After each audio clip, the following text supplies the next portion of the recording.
या सर्व मराठी प्रेमींना आता उत्सुकता आहे माननीय शिवसेना पक्षप्रमुख श्री उद्धव बाळासाहेब ठाकरे हे काय बोलतील।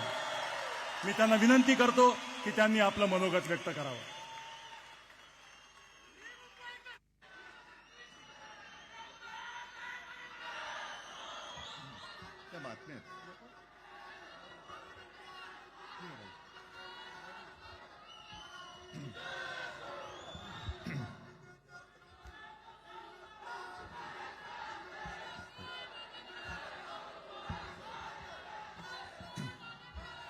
बऱ्याच वर्षांनंतर राज आणि माझी भेट व्यासपीठावरती झाली। आता पंचायत अशी आहे की त्यांनी मला सन्माननीय उद्धव ठाकरे असं बोललेलं आहे।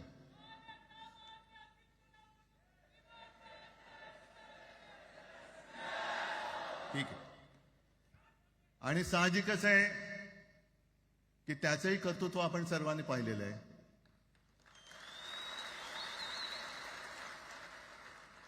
म्हणून माझ्या भाषणाची सुरुवात करताना सन्माननीय राज ठाकरे आणि जमलेल्या माझ्या तमाम मराठी हिंदू बांधवांनो, भगिनींनो आणि मातांनो,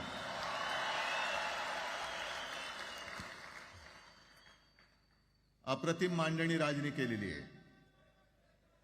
माझ्या भाषणाची काय आवश्यकता आहे असं मला वाटत नाही, कारण आजच्या कार्यक्रमाची घोषणा झाल्यानंतर साहजिकच आहे सगळ्यांचं लक्ष हे आज भाषणाकडे आहे। पण वैयक्तिक मला असं वाटतं की आज आमच्या भाषणांपेक्षा आमचं एकत्र दिसणं हे महत्वाचं आहे। सर्वप्रथम मी इकडे समोर सगळेजण बसलेत, ज्यांनी ज्यांनी मराठी भाषेसाठी पक्षभेद विसरून एक मराठी माणसाची वज्रमूठ दाखवली, त्या सगळ्यांना धन्यवाद देतोय। दीपक पवार पण त्याच्यात आहेत, सगळेच आहेत, मुणगेकर साहेब आहेत, सुप्रियाताई आहेत, सगळेच आहेत, कोणाकोणीचे नाही। महादेवराव बसले, महादेवराव आपल्याला सुद्धा बऱ्याच वर्षांनी पाहिजे। काय वेळेला काय जानकर बी अंजान होते असं होतं। पण एक गोष्ट नक्की की आमच्या दोघांमध्ये जो काही अंतरपाठ होता तो आनाजी पंतांनी दूर केला।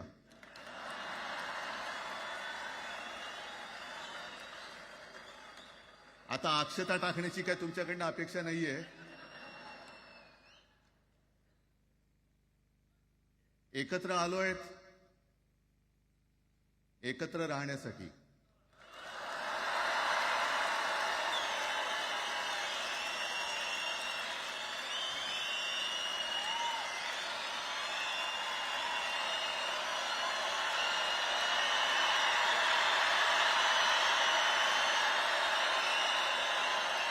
आणि मला कल्पना आहे,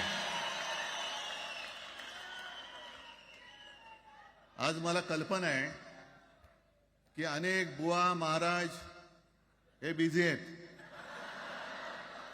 कोण लिंब कापतय, कोण टाचण्या मारतय, कोण गावी जाऊन अंगारे दुपारे करत असेल, रेडे कापत असतील। त्या सगळ्यांना सांगतो, या सगळ्या भोंदूपणाविरुद्ध माझ्या आजोबांनी लढा दिला होता आणि त्यांचे आम्ही वारसदार म्हणून तुमच्या समोर उभे ठाकलेलो आहोत।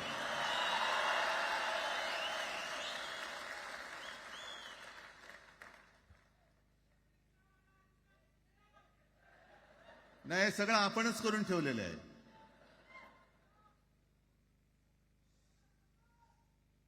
भाषेवरनं जेव्हा एखादा विषय निघतो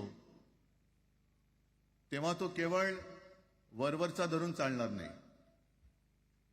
मधल्या काळामध्ये अगदी दोघांनी, म्हणजे मी काय राजने काय, आपण सगळ्यांनी या नतद्रष्टांचा अनुभव घेतलेला आहे। वापरायचं आणि फेकून द्यायचं। आता आम्ही दोघं मिळून तुम्हाला फेकून देणार आहोत। आजपर्यंत वापर करून घेतलात। अरे डोक्यावरती जर का शिवसेना प्रमुख नसते तर तुम्हाला ओळखत कोण होतं या महाराष्ट्रामध्ये? कोणत्या भाषेत बोलत होतात? अगदी राज, तू सगळ्यांची शाळा काढली, मला एका प्रश्नाचं उत्तर पाहिजे, मोदींची शाळा कोणती? सगळ्यात उच्च शिक्षित आहेत.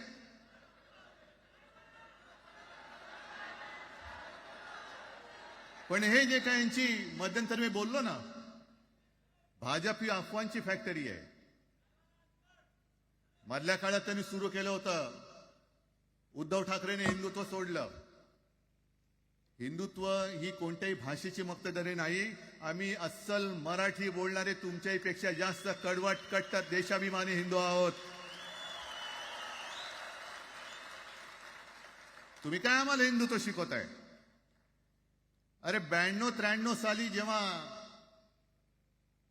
जे काय घडलं, देशद्रोही मातले होते, तेव्हा मुंबईतल्या अमराठी लोकांना सुद्धा हिंदू म्हणून माझ्या शिवसैनिकांनी, शिवसेना प्रमुखांच्या शिवसैनिकांनी व मराठी माणसांनी वाचवलेलं आहे. आणि देवेंद्र फडणवीस आज जे बोललेत, बातमी आली सगळीकडे, मी इकडे बातम्या आणल्यात. भाषेच्या नावाखाली गुंडगिरी सहन केली जाणार नाही. जर महाराष्ट्रामध्ये मराठी माणूस न्याय मागण्यासाठी आंदोलन करत असेल आणि त्याला जर का तुम्ही गुंड म्हणत असाल, तर आम्ही गुंड आहोत. आम्ही गुंड. न्याय मागणं म्हणजे गुंडगिरी नाहीये. आणि जर का गुंडगिरी केल्याशिवाय तुमच्या दरबारी न्याय मिळत नसेल, तर आम्ही गुंडगिरी करूच.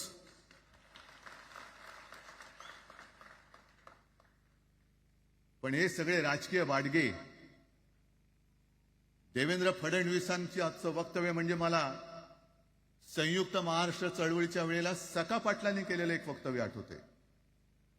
हे असेच तेव्हाचे, जो दिल्लीत बसतो त्याचे पाय चाटणारे इथले राज्यकर्ते असतात, ते त्यांना मी बाडगे म्हणतोय.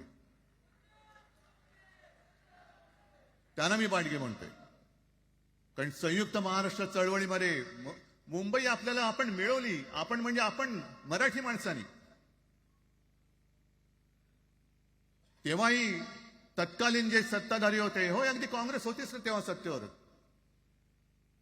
मुंबई मराठी माणसाला द्यायला तयार नव्हती. आणि तेव्हा सुद्धा एक मराठी माणूस, म्हणजे आज जे बोलतात ना आम्ही मराठी नाहीत का, अरे तुम्ही नुसतं नावाने मराठी आहात, तुमच्या अंगात मराठी रक्त आहे की नाही आता तपासावं लागेल.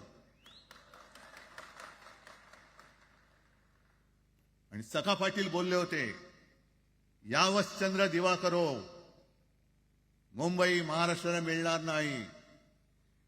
कशी नाही मिळत, झुकवलं, वाकवलं, गुडघ्यावरती आणलं मराठी माणसांनी. आणि मुंबई आपल्या हक्काची, तुम्ही आता जी घोषणा घेतली ना, दिली ना, ती मुंबई आपल्या हक्काची आपण लढून आपण मिळून घेतली.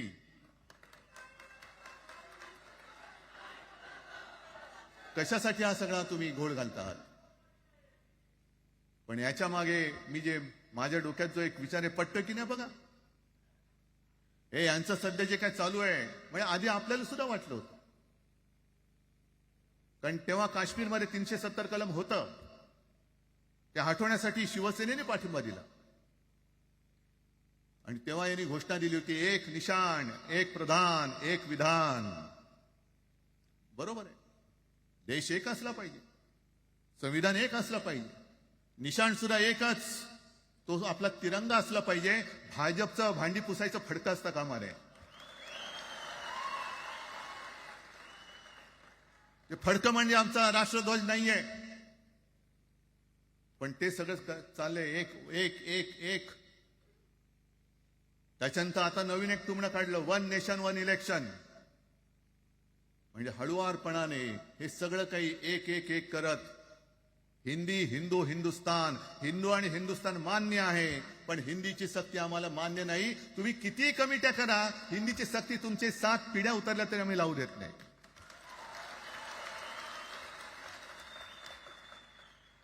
मग एक फेक नरेटिव्ह पसरवायचं.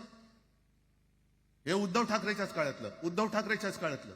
अरे उद्धव ठाकरे एवढं काम करत होता, मग पाडलात कशाला गद्दारी करून? तान्या बोंबललात तेव्हा.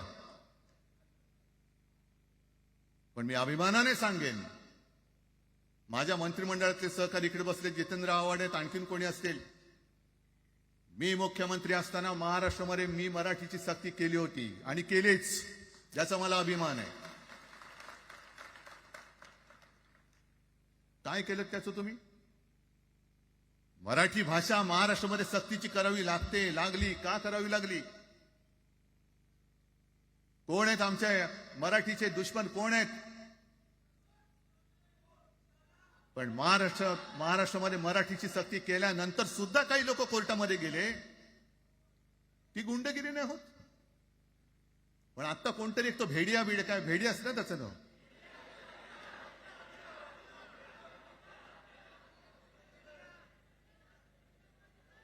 ही यांची सगळी पिलावळ आहे. तोडा फोडा आणि राज्य करा. आपण ज्या काही गोष्टी केल्या होत्या, हे म्हणतात म्हणे शिवसेनेने आजपर्यंत काय केलं? शिवसेना म्हणजे आता राज मी तुला असं माझ्यासोबतच घेतो, कारण आपण तेव्हा एकत्रच होतो. आता सुद्धा पुढे एकत्र चाललेलो आहोत. त्याच्यामुळे आपलं सगळं तेव्हाच म्हणतोय, आपला एवढ्या वर्षाचा कालखंड. मराठी माणूस म्हणे मुंबई बाहेर नेला.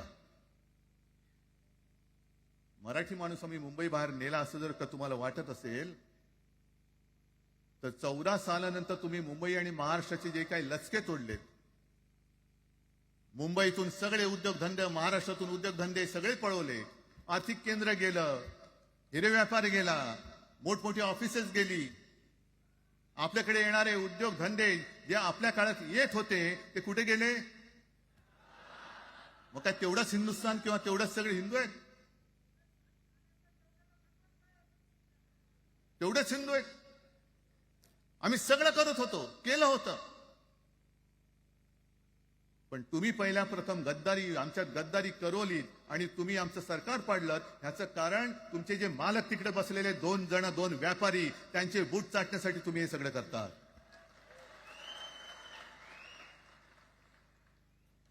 हे इतक्या वर्षाचं सगळं सहन करत करत करत आपण आलो. आपल्या डोळ्या देखत सगळे लचके तोडले जात आहेत. आपल्या दोघांनाही भांडवलं जात आहे आणि नतद्रष्टा आपल्या डोक्यावरती बसतायत. किती काळ सहन करायचंय? प्रत्येक वेळेला काही झालं की भांडाभांडी लावायची. आता सुद्धा तेच होणार.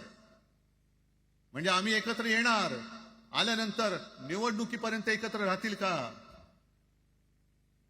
सत्ता प्राप्ती, काही जण म्हणतात की यांचा मराठीचा नाही, महापालिकेचा आहे. अरे नुसता महापालिकेचा नाही, इथं आमच्या महाराष्ट्राचा आहे. आम्ही महाराष्ट्र सुद्धा काबीज करू.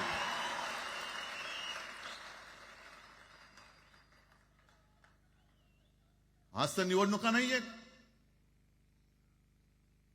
आमची सत्ता, सत्तेवरती जे शिवसेना प्रमुखांनी सांगितलं, अरे सत्ता काय, सत्ता येते आणि सत्ता जाते.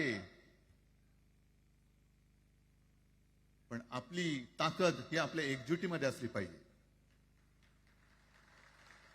दर वेळेला संकट आलं की आपण सगळे मराठी एकवटतो आणि संकट गेलं की आपणच एकमेकांमध्ये भांडायला लागतो. आता नको, हा नतद्रष्टपणा आता करायचा नाहीये, अजिबात करायचं नाहीये.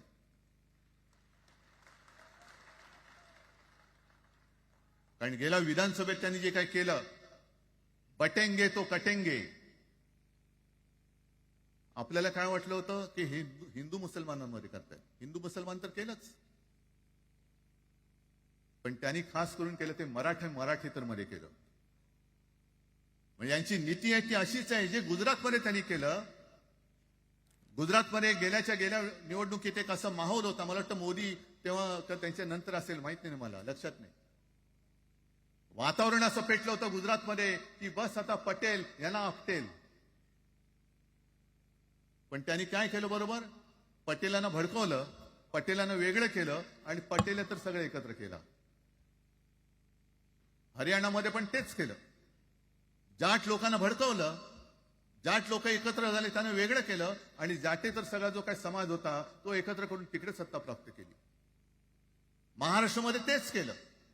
मराठ्यांना उचकवलं आणि मराठी तर सगळा एकत्र केला. बटेंगे तो कटेंगे ही भीती त्यांच्यामध्ये निर्माण केली की बघा ते एकत्र झालेत, तुम्ही जर का फुटलात तर ते तुमच्या डोक्यावर बसतील. झाले एकत्र. मराठी माणूस मराठी माणसाची भांडला आणि दिल्लीचे गुलाम आपल्या डोक्यावरती राज्य करायला लागले. आणि आपण त्यांच्या पालख्या व्हायच्या. नुसते पालख्यांचे भय होणार की तुम्ही कधीतरी आपल्या माय मराठीला पालखीमध्ये सन्मानाने बसवणार आहात.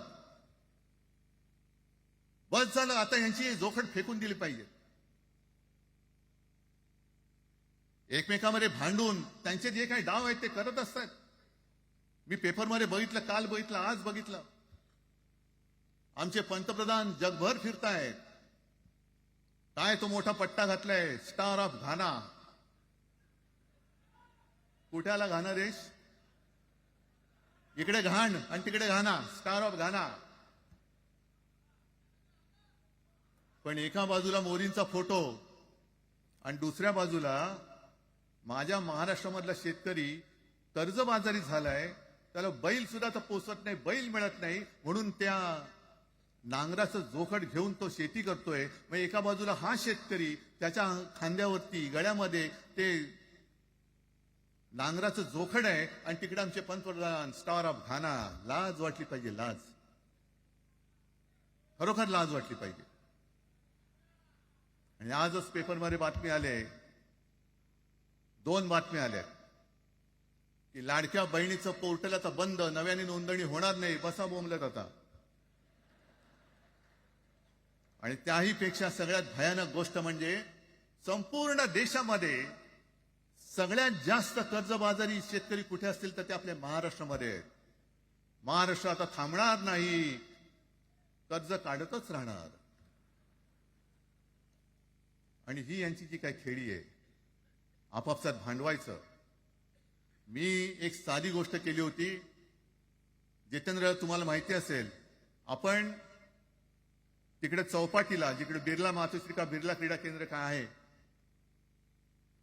मराठी रंगभूमीचं दालन, मराठी रंगभूमीचा इतिहास सांगणारं दालन, त्याची निर्मिती करण्याचे सगळे आदेश वगैरे राज्यात सगळं झालं. आराखडा मंजूर केला मी. आणि 2-3 महिन्यापूर्वी बातमी आली की तो आराखडा यांनी केराच्या टोपलीत टाकला. ती जागा यांच्या मालकाच्या मित्राच्या घशात टाकतात. हा मराठीचा तुमचा अभिमान? मराठी भाषा भवनाची त्याचं भूमिपूजन मी केलं होतं. माझ्या सोबत अजित पवार होते, उपमुख्यमंत्री. कुठे गेलं मराठी भाषा भवन? कुठे गेलं मराठी भूमीचं रंगभूमीचं दालन? का तुम्ही आमची मराठी मारतात? का तुम्ही आमच्यावरती सक्ती करत आहात? अनेकदा सांगितलं की आम्ही कोणत्याही भाषेच्या विरोधात नाही आहोत, पण जर आमच्यावरती सक्ती करण्याचा प्रयत्न केला तर आमची शक्ती काय ती एकदा तुम्हाला अशी दाखवू की पुन्हा तुम्ही कधी डोकं वर नाही काढणार, पुन्हा डोकं वर काढणार. या सगळ्या गोष्टींकडे आपण आज एकत्र आलेलो आहोत. पुन्हा आपल्यामध्ये काळे घालण्याचे उद्योग होतील, कारण त्यांचा धंदाच तो आहे. एकतर कुठे, मी नेहमी सांगतो, कोणाच्याही लग्नामध्ये भाजपवाल्यानं बोलवू नका. येतील मस्त श्रीखंड, बासुंदी, पोळ्या बिळ्या खातील आणि त्याला नवरा बायकोत भांडण लावून दुसऱ्या लग्नात जेवायला जातील. बरं, एवढं केलं तरी बरं, नाही तर त्या पोरीलाच पळून घेऊन जातील. कारण ह्यांचं स्वतःच असं काहीच नाहीये. कोणत्याही लढ्यामध्ये कधीही भाजपा नव्हता. अगदी संयुक्त महाराष्ट्राच्या चळवळीमध्ये सुद्धा भाजप हा सगळ्यात शेवटी आला आणि 57ची निवडणूक झाल्यानंतर सगळ्यात पहिल्यांदा बाहेर पडला. हे जनसंघ, तेव्हा त्यांचा जो राजकीय नाव होतं जनसंघ, यांच्याकडनं आम्ही देशाभिमान शिकायचा, यांच्याकडनं आम्ही महाराष्ट्राचा अभिमान शिकायचा. आणि आम्ही आपापसात भांडून यांना सगळं काही बहाल करून टाकायचं. या सगळं विकून टाका, सगळा सत्यानाश करून टाका. अरे, आपली मुंबईच्या शिंदड्या उडवल्या जात आहेत. अख्खी मुंबई कोणाच्या घशात घालतायत? कोणाच्या? बघत बसायचं सगळं. म्हणजे आज सगळ्यात जास्त जर कोणी जमिनीचा मालक मुंबईमध्ये असेल तो यांच्या मालकाचा मित्र आहे, अदानी. कोणाची जागा? कोणी रक्त सांडलं? कोणी रक्त सांडलं? कोणी? ते हुतात्मा स्मारकाला वंदन करताना सुद्धा आपल्याला लाज वाटली पाहिजे. अरे, त्यांनी तर रक्त सांडलं, बलिदान केलं, पण त्यांनी रक्त सांडून मिळून दिलेली मुंबई जर का आपण राखू शकणार नसू तर आपल्याला लाज वाटली पाहिजे, शरम वाटलं पाहिजे. म्हणून त्या रक्ताची शपथ घेऊन मुंबई आणि मराठीच्या रक्षणासाठी आपल्याला उभं राहायला पाहिजे. ठीक आहे, असतील, होते, मतं पटली होती, पटले नसतील, पण याच्या पुढे मराठी आणि महाराष्ट्र धर्माचं रक्षण करणं आमचा हनुमान चालिसाला विरोध नाहीये, पण मारुती स्तोत्र आम्हाला का विसरायला लावताय? मारुती स्तोत्र आहे ना, भीमरूपी महारुद्रा. आमचा जय श्रीरामला विरोध नाहीये, पण भेटल्या म्हटल्यानंतर राम राम हे म्हणणारे आम्हीच मराठी. हे तुम्ही आता जय श्रीरामची घोषणा द्यायला लागलात, पण जय जय रघुवीर समर्थ सांगणारे समर्थ रामदास त्यावेळेला आमचे होऊन गेले. त्यांनी आम्हाला पहिल्यांदा रामाची भक्ती शिकवली. त्याच्यामुळे यांचा काही आगा नाही, पिछा नाही. राजकारणातले हे व्यापारी आहेत, वापरा आणि फेका. तो एक गद्दार काल एक बोललाय, जय गुजरात.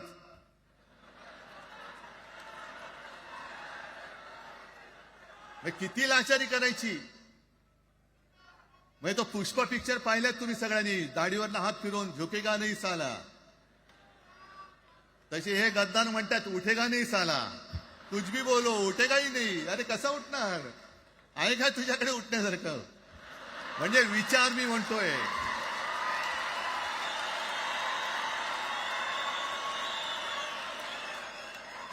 अरे विचार वगैरे मी म्हणतोय.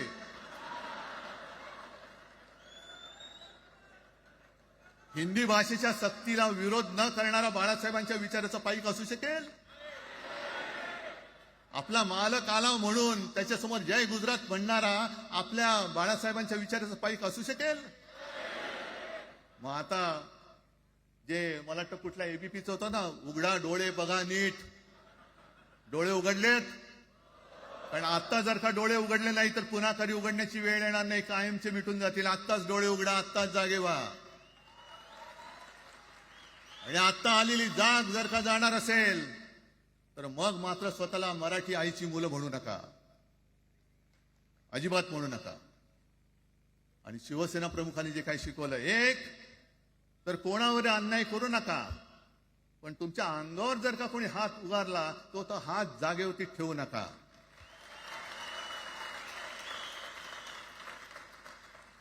देवेंद्र फडणवीस भाषिक गुंडगिरी सहन करणार नाही तुम्ही म्हणता आहात. मला एक मराठी माणूस असा दाखवा की जो आपल्या देशात इतर राज्यामध्ये जाऊन गुंडगिरी करू शकतो. हिंमत आहे त्याची? एक मराठी माणूस दाखवा. पण तुमचे सगळे चेले चपाटे उठतायत, कोणावरही आरोप करतायत, तमाशे करतायत. अरे कोणताही मराठी माणूस किंवा कोणताही भाषिक इतर प्रांतीय भाषेत तिकडे गेला, राज्यात गेला आणि दादागिरी करण्याचा प्रयत्न केला तर उभा चिरून टाकतील तिथली लोक. बंगालमध्ये जाऊन बघा, तमिळनाडूमध्ये जाऊन बघा. मग आम्ही आमच्या घरामध्ये आमच्या न्याय हक्काची गोष्ट केली, बरं कोणाशी भांडतो आहोत आम्ही? इथे सुद्धा काही अमराठी आले असतील, जसं राजने सांगितलं तसे आपले सगळ्यांचे अमराठी अनेक मित्र आहेत. पण त्यांच्यामध्ये आम्ही गुण्यागोविंदाने नांदतोय. मग हे गुण्यागोविंदाने नांदले, एकत्र राहिले तर आपली पोळी कशी भाजली जाईल? म्हणून तुम्ही आमच्या एकजुटीमध्ये विषाचा खडा टाकतात. हे सगळे तुमचे डाव आता उघड झालेले. तुम्ही वाटेल ते करा, पण मी आज महाराष्ट्राला आवाहन करतोय, म्हणजे विनंती करतोय की यापुढे कोणत्याही पक्षाचे आपण असू, जसं संयुक्त महाराष्ट्र समितीच्या वेळेला मराठी माणसाची एकजूट झाली होती, तशी एकजूट जर का आपण सगळ्या पक्षांनी मिळून, अगदी भाजप मधल्या मराठी माणसांनी सुद्धा त्याच्यामध्ये आलं पाहिजे.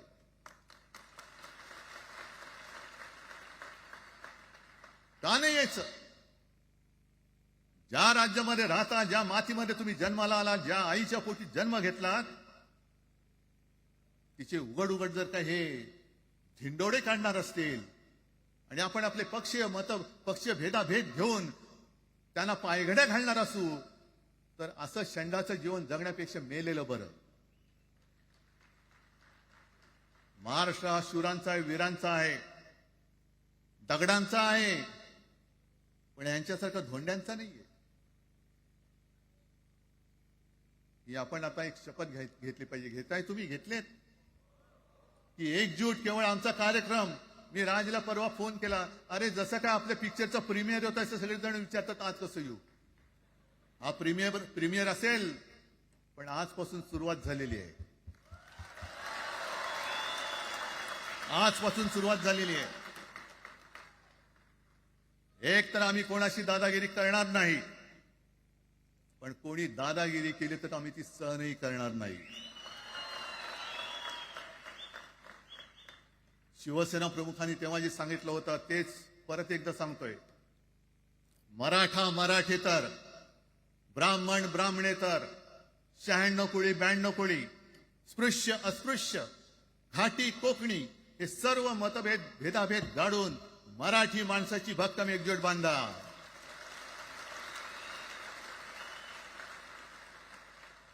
आणि शेवटी एक आवाहन करतो, हे सगळ्या मराठी माणसांना आणि मराठी प्रेमींना आहे. तुटू नका, फुटू नका आणि मराठी ठसा पुसू नका. जय हिंद, जय महाराष्ट्र.